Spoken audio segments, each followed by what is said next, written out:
My mom changed the locks while I was still inside. I heard the click and her cold voice say, "You don't live here anymore, Leah." My heart stopped. That was the house I grew up in. And now, I was being locked out of my own home. If you've ever been betrayed by your own family, stay till the end, because this story will make you feel every emotion. Don't forget to like, share, and subscribe if you believe revenge is best served legally. She stood there with a smile that didn't look like a mother's at all. Behind her, my stepbrother Mark was laughing, arms crossed, acting like this was some kind of family joke. "You're 23, Leah," Mom said. "It's time you stopped depending on us." Depending? I was the one paying half the bills since Dad passed away, the same Dad whose name was still on the deed. But Mom didn't care. Ever since she married Greg, her new husband, I became the outsider in my own house.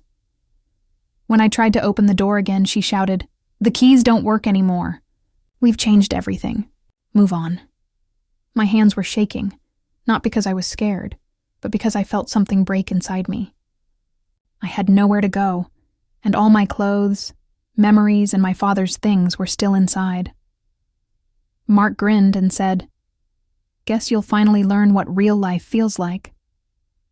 That line burned in my chest.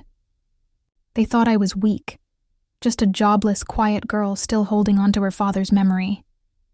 What they didn't know was that I had quietly spent 2 years studying property law online after work, learning every word of the inheritance clause my dad left behind. As I stood there on the porch, humiliated and heartbroken, a different kind of fire rose in me. They had taken my room, my clothes, my peace, but not my rights. I whispered to myself, "You'll regret this, Mom." Every single word. 3 weeks later, I walked back up that same driveway, not as a daughter begging to come home, but as the legal co-owner of half that house. Mom opened the door with that same smug smile, the one she wore the day she threw me out. "Oh, look who decided to visit," she said, leaning against the frame. Greg stood beside her, arms folded, like he was guarding his territory. But this time, I wasn't trembling. I held a thick envelope in my hand, sealed and official. "I'm not here to visit," I said quietly. "I'm here for what's mine." Her laugh echoed down the hall. "Yours?" she repeated. "Leah, you don't own anything. You were living here out of pity. I paid for this roof, not you." Mark walked in from the kitchen, sipping a smoothie like this was entertainment. "You should just let it go, sis. You're not part of this family anymore." I took a deep breath. My palms were sweating, but I looked straight at Mom. "Dad left this house to both of us," I said, sliding the envelope onto the table. 50-50. "You've been living off my share all this time." Her smile froze. "What nonsense." Before she could finish, I pulled out a copy of the will. Her face drained of color. Greg snatched the paper, scanning the lines, then looked at her with wide eyes. "Linda," he muttered, "it's got your husband's signature. It's legal." For the first time, she stuttered. "Where did you even get this?" "I studied every document Dad left behind," I said, my voice steady now. "And when you changed the locks, I filed a legal claim. You might have locked me out, Mom, but you also locked yourself out of the truth." Mark scoffed. "You really think a court will side with you?" I smiled finally. They already did. Their eyes widened as I dropped the court order on the table. Bold letters across the top read, "Property Division approved." Mom's hand trembled as she picked it up. "This can't be real." "Oh, it's real," I said, walking past her into the living room. "And from now on, half of this house, every wall, every inch, belongs to me, legally." Greg slammed his fist on the table. "You can't do this." I turned slowly. "You already did it for me, the day you kicked me out." The silence in that room was colder than the day they threw me out. But I wasn't there for revenge, and not yet. I was there to claim what was rightfully mine. What they didn't know, though, was that this was only the beginning. Because I wasn't planning to live there again. I was planning to own it completely. The next morning, Mom called me like nothing had happened. Her voice was fake sweet. "Leah, honey, we don't need to make this a big deal. Lawyers, courts, it's too much stress for everyone." I almost laughed. "Stress for everyone?" She didn't think about that when she threw me out with nothing but my backpack. It's already done, Mom, I said. I just came to let you know I'll be moving forward with the property valuation. That's when her tone changed. Property valuation? What are you talking about? I'm selling my half, I said simply. You can either buy me out or live with whoever buys it. Her silence on the phone was gold. I could practically hear Greg whispering in the background. She can't sell half a house, can she? Oh, but I could. And I had already spoken to a real estate attorney who confirmed it. A buyer could legally purchase my share and become their new co-owner. Later that week, I visited the house again with a realtor, a confident woman named Dana, who carried a clipboard and a calm smile. The moment Mom saw her, she nearly exploded. You brought strangers into my home? Our home, I corrected her, smiling politely. And yes, Dana's here to assess my portion. Greg stepped in, trying to intimidate me. You think someone will buy half a house with us living here? Dana smiled at him. You'd be surprised. Investors love these cases, especially when the other owners are difficult. Mark rolled his eyes. You're bluffing. No one's buying that. But I could see the cracks forming in their confidence. The laughter was gone now, replaced by worry. Mom pulled me aside, lowering her voice. Why are you doing this to us, Leah? I met her eyes. You did this to yourself when you locked that door. By the end of the day, the realtor handed me a list of potential buyers. One of them was an investor offering nearly 3 times what I expected. That night, I got another call, this time from Greg. Let's talk, he said in a strained voice. Maybe we can make a deal. I smiled to myself.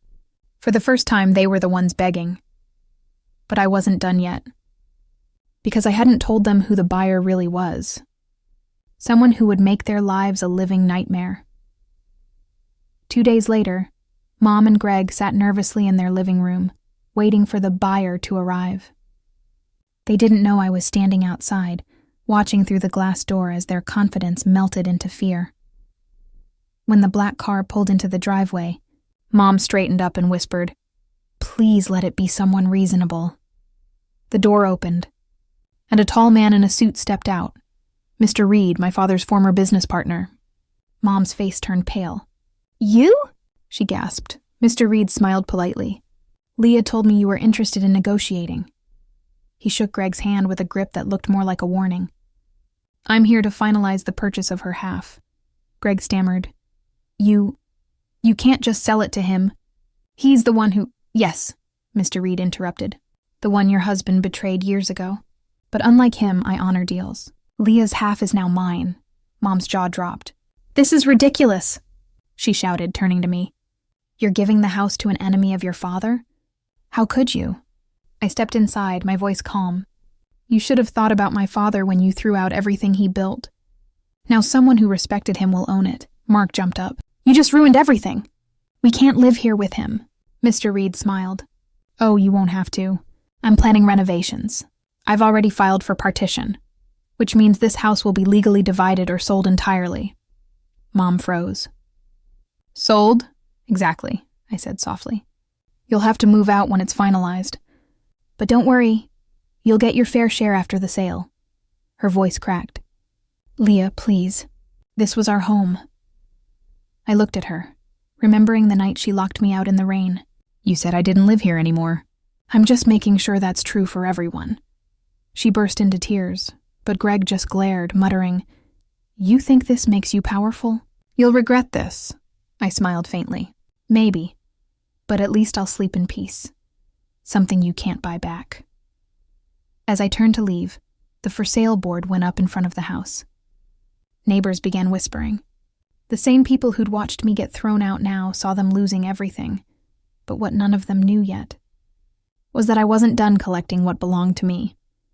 The following month, everything changed. The house that once felt like a prison of memories was now nothing more than a file number in the county records. Sold. And the check that landed in my hands was more than just money. It was justice. I stared at that piece of paper for a long moment. Half the value of the house, the same house they said I didn't deserve to step inside. The same home where my dad's photo once hung before Mom replaced it with Greg's. Now, that house no longer belonged to them. It was gone, just like the power they used to hold over me. The morning after the sale, I went back one last time, not to gloat, but to say goodbye. Moving trucks lined the driveway. Greg's voice was hoarse from yelling at the movers, and Mom sat on the porch, eyes swollen, her hair tied messily. So unlike the proud woman who'd laughed when she threw me out. She saw me and froze. For a second, her expression softened, like she wanted to say something, but pride still ruled her face. "You happy now?" she asked bitterly. I took a deep breath. "No, Mom, I'm free now. There's a difference." She looked down, twisting her wedding ring. "You ruined our lives, Leah." I shook my head slowly. "No, Mom, you ruined mine first. I just stopped letting you control it," Greg sneered. "Don't act like you're better than us." "You'll end up alone," I smiled slightly. "I already was." That's when I learned who I really am. Behind them, Mark came out with a box in his hands, his face full of regret. "Leah, I didn't mean for it to go this far." I met his eyes. "You laughed when they locked me out, Mark. That's all I remember." He looked away, speechless. As the truck pulled out, I walked around the empty lawn one last time. The wind carried faint echoes of my father's laughter. The man who built this home with love, not greed. And somehow I felt like he was proud of me. Weeks later, I used part of the money to start something new. A small legal consulting business helping people who'd been cheated out of property by their own families. It started slow, but soon people who had no one else to fight for them came to me. Every case reminded me of that night I stood outside my own home, locked out and powerless. Now, I was the one holding the keys, not to a house, but to justice. A few months later, I got an envelope in the mail. No return address. Inside was a small note in my mom's handwriting. "You were right, Leah. I was wrong. Your father would have been proud. I'm sorry." I read it twice, tears filling my eyes. Maybe forgiveness wasn't instant. Maybe it never would be. But it was a start. I folded the note carefully and placed it inside my desk drawer. That night, as I sat in my quiet apartment overlooking the city, I realized something powerful.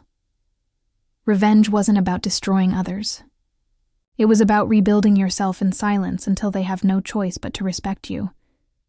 They called me poor. They called me useless. But in the end, I walked away richer. Not just in money, but in peace, dignity, and strength. And as I turned off the light, I smiled to myself, because the girl they locked out had just locked in her future.